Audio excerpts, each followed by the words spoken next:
दर्शक बंधु आम हिंदू धर्म तथा सनातन धर्म विभिन्न देवी देवता मान संबंध भारतर विभिन्न प्रांत सह संबंधित थिबार आमे शुणी थाउ। तेबे से अयोध्यार प्रभु श्रीराम हुअन्तु अथवा लीलाधारी प्रभु श्रीकृष्ण जी तांकर लीलार रचना करने पई पवित्र नगरी मथुरा को चयन कले। ए परिप्रेक्षी रे आम मानक मनरे प्रश्न आसीपारे कि हिंदू देवी देवता माने निजर अवतार धारण पई भारतर विभिन्न प्रांत ही कहीं चयन कले। यही प्रश्नर उत्तर जानिया पई वीडियो को शेष पर्यंत अवश्य देखंतु। नमस्कार दर्शक बंधु, M2 स्टोरी टेलर रे आपण मानक पुणी थरे स्वागत।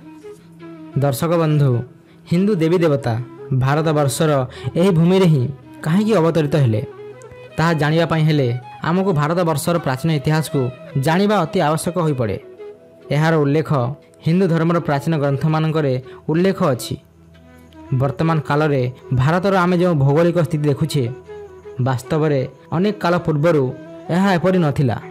वास्तव रे पृथ्वीर एही सर्वबृहत भूखंड प्राचीन काल रे जम्बूद्वीप नाम रे प्रचलित थिला। मार्कंडेय पुराण अनुसार जम्बूद्वीप उत्तर एवं दक्षिण को अधिक विस्तार न होई यह मध्य भाग रे अधिक विस्तारित होइथिला।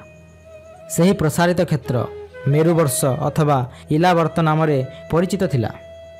चक्रवर्ती सम्राट पुरुरबांक मातांक नाम इलावर्त थिला। इलावर्तर मध्य भाग रे पर्वत मानक मध्य श्रेष्ठ मेरु पर्वत अवस्थित थिला।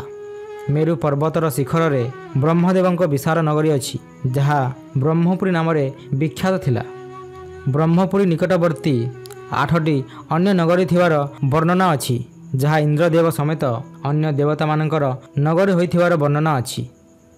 एही संदर्भ रे आउ एक मत त्रेतया युग सह संबंधित अछि। उल्लेख अनुसार भगवान रामंक कालर 1000 वर्ष पूर्वरु प्रियवर्तक पुत्र एही भारत वर्षर स्थापन करथिले। सही समय रे यह एक अन्य नाम रे परिचित थिला। अनेके कहंती कि भारत वर्षर नाम भगवान श्रीरामंक अनुज भारतंक नाम रे परिचित अछि। एही विषय रे मध्य धर्मग्रंथ रे उल्लेख अछि। वायु पुराण अनुसार महाराज प्रियव्रतंक कौनसी पुत्र नथिबा जोगु निज पौत्र अग्निन्द्रिय को पुत्र हिसाब रे रखिथिले जहांक पुत्रंक नाम नाभि थिला। नाभिंक पत्नी मेरुदेवींक पुत्र ऋषभ थिले। ए ऋषभ को पुत्र भारतंक नाम रे आज आम देश भारत वर्ष नाम रे परिचित।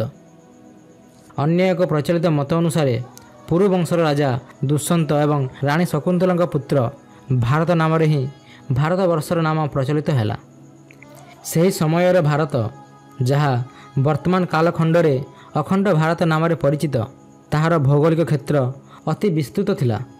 एही क्षेत्र रे वर्तमान समयर अनेक देश यथा पाकिस्तान, अफगानिस्तान, श्रीलंका, बांग्लादेश, भूटान, नेपाल, ईरान, इराक एवं चीन रो किछि क्षेत्र एही अखंड भारतर अंतर्गत थिला।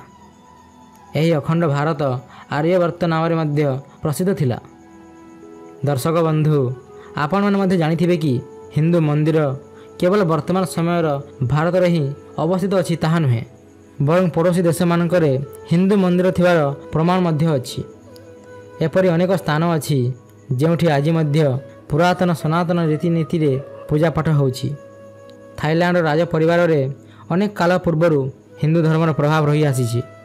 सेठिकार साधारण लोक यह मध्य विश्वास करती कि थाईलैंड राजा स्वयं भगवान विष्णु को अवतार। सनातन भावना को सम्मान देवा पई थाईलैंड रो राष्ट्रीय प्रतीक भाव में पक्षीराज गरुड़ को रखा जाइछि। इंडोनेशिया जाभार प्रम्फानन मंदिर प्राचीन जाभार सर्वपुरातन एवं सर्वबृहत हिंदू मंदिर अटे। यही मंदिर भगवान ब्रह्मा विष्णु एवं महेश्वर को समर्पित अटे। यही मंदिर को यूनेस्को विश्व तालिका रे मध्य सामिल करिसंती। मंदिर रे त्रिदेवंक व्यतीत तांको वाहन मानकर मध्य मंदिर अवस्थित अछि। यह कहा जाय कि यही मंदिर नवम दशंधि रे निर्माण होइथिला।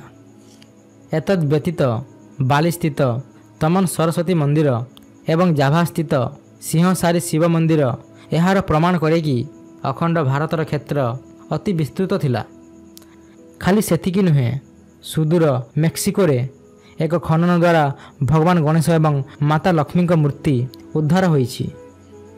ଅନେକ ଭାଷାବିତ୍ଙ୍କ ଅନୁସାରେ ମେକ୍ସିକୋ ଶବ୍ଦ ପ୍ରାଚୀନ ସଂସ୍କୃତ ଭାଷାର ମକ୍ଷିକା ଶବ୍ଦରୁ ଆସିଛି। ମେକ୍ସିକୋରେ ଏପରି ଅନେକ ପ୍ରମାଣ ମିଳେ ଯେଉଁଥିରୁ ଏହାର ପ୍ରମାଣ ହୁଏ କି ହିନ୍ଦୁ ଧର୍ମ କେତେ ବିସ୍ତୃତ ଥିଲା। ସ୍ପେନ୍ରେ ମଧ୍ୟ ଏପରି ପ୍ରମାଣ ମିଳେ। ସ୍ପେନ୍ରେ ଏକ ପ୍ରାଚୀନ ହିନ୍ଦୁ ମନ୍ଦିର ଅଛି ଯେଉଁଠି ଭଗବାନ ବିଷ୍ଣୁଙ୍କ ପ୍ରତିମା ଦେଖିବାକୁ ମିଳିଥାଏ।